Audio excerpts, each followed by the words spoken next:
Hi hello నమస్తే, నేను కృష్ణాంజనేయులు.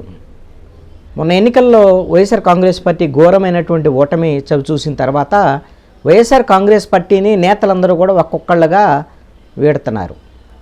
జగన్మోహన్ రెడ్డికి రోజుకు ఒక షాక్ తగులుతోంది. ఈ రోజున ఏలూరు జిల్లాకు సంబంధించినటువంటి వైఎస్ఆర్ కాంగ్రెస్ పార్టీకి సంబంధించినటువంటి అధ్యక్షులు, మాజీ వైద్య ఆరోగ్య శాఖ మంత్రి, మాజీ డిప్యూటీ సీఎం ఆళ్ల నాని వైఎస్ఆర్ కాంగ్రెస్ పార్టీకి రాజీనామా చేశారు. వైఎస్ఆర్ కాంగ్రెస్ పార్టీ క్రియాశీలక సభ్యత్వానికి రాజీనామా చేస్తున్నాను, అదేవిధంగా పార్టీ జిల్లా అధ్యక్ష పదవికి కూడా రాజీనామా చేస్తున్నాను, క్రియాశీలక రాజకీయాల్లో ఉండబోను ఇక అనేటువంటి విషయాన్ని ఆళ్ల నాని జగన్మోహన్ రెడ్డికి రాసినటువంటి లేఖలో పేర్కొన్నారు. ఎన్నికల్లో ఓడిపోయిన తర్వాత ఆళ్ల నాని నియోజకవర్గంలోనూ జిల్లాలోనూ అసలు కనపడకుండా పోయాడు. కార్యకర్తలకు కూడా అందుబాటులో లేడు. వైఎస్ఆర్ కాంగ్రెస్ పార్టీ యాక్టివిటీస్లో కూడా లేరు. అసలు చాలామంది ఇప్పుడు వైఎస్ఆర్ కాంగ్రెస్ పార్టీ నేతలు, మొన్న ఇంతకుముందు మంత్రులుగా ఉన్నవాళ్ళు, ఇంతకుముందు మీడియాలో మాట్లాడేటువంటి వాళ్ళు, ఇప్పుడెవరో ఇద్దరు ముగ్గురు తప్ప ఎవరు దొరకటంలా. అందుకనే జగన్మోహన్ రెడ్డి నేరుగా ప్రజల్లోకి వచ్చి కార్యకర్తలకు సంబంధించినటువంటి విషయాలు, బాధలు, వ్యవహారం, వాళ్ళ మీద దాడుకు సంబంధించినటువంటి విషయాల్లో నేరుగా జగన్మోహన్ రెడ్డి రావాల్సినటువంటి పరిస్థితి వచ్చింది. మొన్నటికి మొన్న పిఠాపురం ఎమ్మెల్యే అనుకుంటా దొరబాబు వైఎస్ఆర్ కాంగ్రెస్ పార్టీ మాజీ ఎమ్మెల్యే రాజీనామా చేశాడు.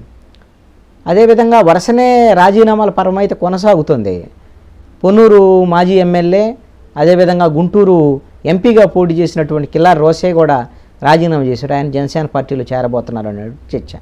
ఈ మధ్యకాలంలో అయితే బాలినేని శ్రీనివాసరెడ్డి కూడా రాజీనామా చేస్తాడు పార్టీకి అనేటువంటి చర్చ కూడా జరిగింది. మరి ఆయన అయితే మరి ఎన్నికలకు సంబంధించినటువంటి ఈ అక్రమాలు వీటి మీద ఒకసారి ఈవీఎంలకు సంబంధించినటువంటి మళ్ళీ రీచెక్ చేయాలి, వీటి మీద కూడా ఆయన కొంత ఏదో పోరాటం చేస్తున్నటువంటి పరిస్థితి అయితే ఉంది.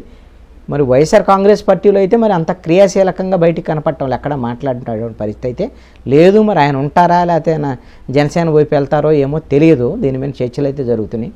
ఇంకా కొంతమంది రాజ్యసభ సభ్యులు వైసీపీ నుంచి బీజేపీ వైపు వెళ్తారనేటువంటిది, కొంతమంది తెలుగుదేశం వాళ్ళు మా రాజ్యసభ సభ్యులు గాలం వేస్తున్నారని వైసీపీ వాళ్ళే మాట్లాడుతున్నటువంటి పరిస్థితి కూడా ఉంది. మరి అసలు రాజ్యసభ సభ్యులు 11 మంది ఉన్నారు, వాళ్ళు ఎవరు మిగులుతారు ఏంటి అనేది అర్థం కానటువంటి పరిస్థితి. మొన్న 40% ఓట్లు వచ్చినప్పటికీ కూడా 151 స్థానాల్లో 11 స్థానాలకు పడిపోవటం అనేటువంటిది. ఇక భవిష్యత్తులో అసలుకి వైఎస్ఆర్ కాంగ్రెస్ పార్టీ కోలుకునేదే లేదు, వైఎస్ఆర్ కాంగ్రెస్ పార్టీ తిరిగి రాదు అంటూ ఈ రోజున గిరిజనులకు సంబంధించినటువంటి సదస్సులో, విజయవాడలో జరిగినటువంటి సదస్సులో ముఖ్యమంత్రి చంద్రబాబు నాయుడు ఈరోజే మాట్లాడాడు. ఇక లేదు, అయిపోయింది వైఎస్ఆర్ కాంగ్రెస్ పార్టీ పనికి తిరిగి వచ్చేది లేదు, ఇక బతికి బట్టగట్టదు ఆ పార్టీ, అన్ని వర్గాలకు అన్యాయం చేసింది, మోసం చేసింది, ఇక పార్టీ ఏముండదు అనేటువంటి విధంగా మాట్లాడాడు. ఆయన మాట్లాడిన కొద్దిసేపు తర్వాత ఇప్పుడు ఆళ్ల నానికి సంబంధించినటువంటి ఈ రాజీనామా, ఇంకా ఎంతమంది ఇప్పుడు క్షేత్రస్థాయిలో అయితే చాలా జిల్లాల్లో మున్సిపల్, అదేవిధంగా కార్పొరేషన్లకు సంబంధించి వాళ్ళ కార్పొరేటర్లు, ఆ స్థాయి నాయకులందరూ కూడా రాజీనామాలు చేయటం, చైర్మన్ల విషయంలో మార్పు చేర్పులు మొదలవుతున్నటువంటి పరిస్థితి ఉంది. స్థానిక సంస్థల ఎమ్మెల్సీ ఎన్నికలు విశాఖ ఉమ్మడి జిల్లాలో జరుగుతున్నటువంటి నేపథ్యంలో ఎక్కువ మంది ఎంపీటీసీలు, జీవీఎంసీ కార్పొరేటర్లు మొన్న కొద్దిమంది జనసేనలో చేరారు. ఇప్పటికే 100 మంది స్థానిక సంస్థలకు సంబంధించినటువంటి వాళ్ళు తెలుగుదేశం, జనసేన, బీజేపీలో చేరినటువంటి పరిస్థితి ఉంది. ఓన్లీ విశాఖ ఉమ్మడి జిల్లాలోనే ఎన్నిక జరిగేటువంటి చోట.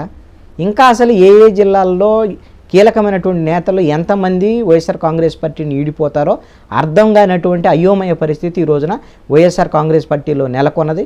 మరి ఎంత మేరకు మరి 5 సంవత్సరాల పాటు ఈ పార్టీని, అదేవిధంగా నాయకుల్ని, కార్యకర్తలు అయితే వైఎస్ఆర్ కాంగ్రెస్ పార్టీకి పెద్ద ఇబ్బంది లేదనుకుంటే జగన్మోహన్ రెడ్డికి అండగానే ఉన్నారు. నాయకులే ఇప్పుడు పారిపోయేటువంటి పరిస్థితి కనపడుతుంది.